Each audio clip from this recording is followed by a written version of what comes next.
अस्सलाम वालेकुम guys, my name is Hamid Ali और आज की क्लास में मैं आप लोगों को एक सिंपल सी अकाउंटिंग की एक छोटी सी प्रोजेक्ट करने वाला हूँ, जिसके अंदर आप लोग जस्ट क्रेडिट एंड डेबिट को डिस्कस कर सकते हो।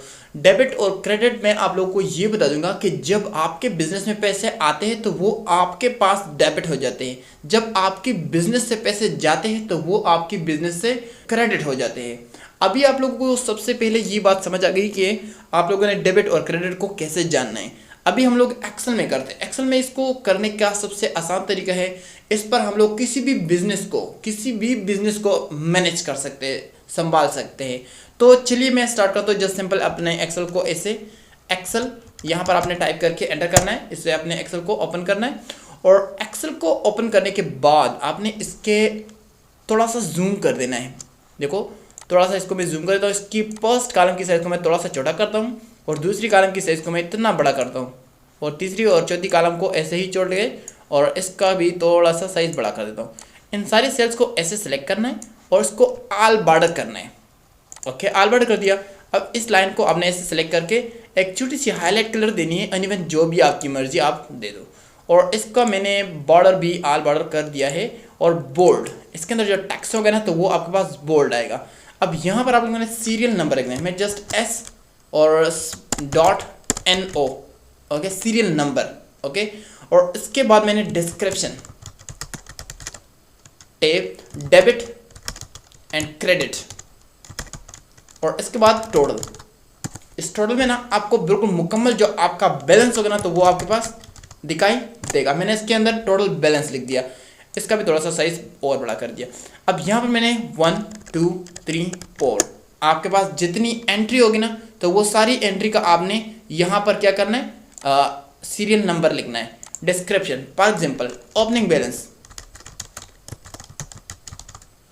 आपको सबसे पहले याद रखना है कि आपने ओपनिंग बैलेंस को डेबिट करना है अपने बिजनेस के अंदर। क्या करना है, बिजनेस के अंदर आपने ओपनिंग बैलेंस डालनी है कि आप जो बिजनेस स्टार्ट कर रहे हो तो उसमें आपके पास फर्स्ट टाइम कितनी पैसे मौजूद है।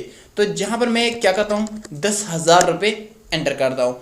और अभी टोटल में मैंने आप लोग को बताया ना, डेबिट वो पैसे होते हैं जो हमारे बिजनेस में आते हैं और क्रेडिट वो पैसे होते हैं जो हमारी बिजनेस से बाहर जाते हैं। अब यहाँ पर ये 10,000 रुपये हमने बिजनेस के अंदर रख दिए तो ये क्या होना चाहिए, ये डेबिट होनी चाहिए। और इसके बाद आपने टोटल के अंदर एक फार्मूला लगाना है। फार्मूला कैसे लगाना है, is equal to debit minus credit और उसके बाद एंटर करना है। एंटर करने के बाद आपने दोबारा दूसरी सेल में आपने दोबारा फार्मूला लगाना है। ये आपको समझ में आना चाहिए कि मैंने जैसे फर्स्ट सेल में फार्मूला लगाया, इससे क्या आ गया 10,000। इसके जो नीचे ये बॉक्स है इसके ऊपर आपने दोबारा फार्मूला लगाना है, is equal to total balance plus जो पैसे हमारे बिजनेस में डेबिट हो जाते हैं और माइनस जो हमारे बिजनेस से क्रेडिट हो जाते हैं, बाहर चले जाते हैं।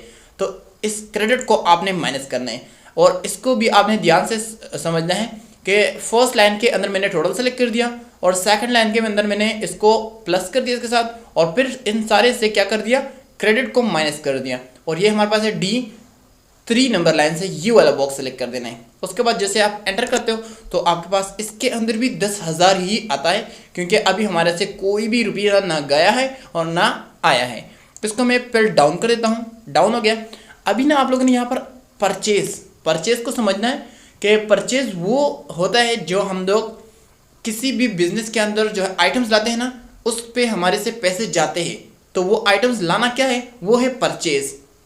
यहाँ पर मैंने फॉर एग्जाम्पल माउस परचेज कर दिए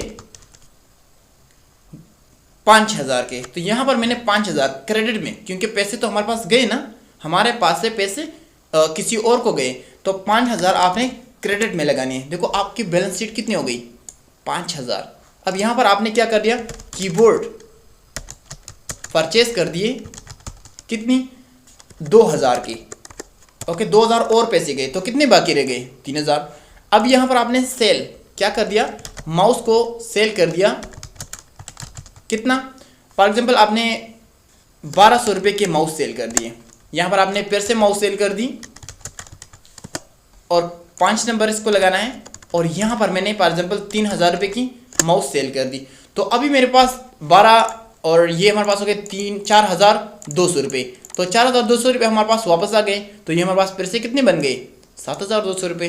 अभी आपने फॉर एग्जांपल एक 2 CPU खरीद ली, 6 नंबर एंट्री पर मैंने क्या करनी है, CPU परचेज कर दी, CPU PURCHASE, और उसके बाद आपने फॉर एग्जांपल आपने एक CPU खरीदा और वो कहते हैं कि मुझे मेरे पास जो CPU है ना तो वो 5,000 रुपये पर एक CPU है, एंटर कर दिया तो मेरे पास 7,200 रुपये थे, 5,000 क्रेडिट हो गए, तो यहाँ पर कितने बाकी रह गए, 2,200 रुपये।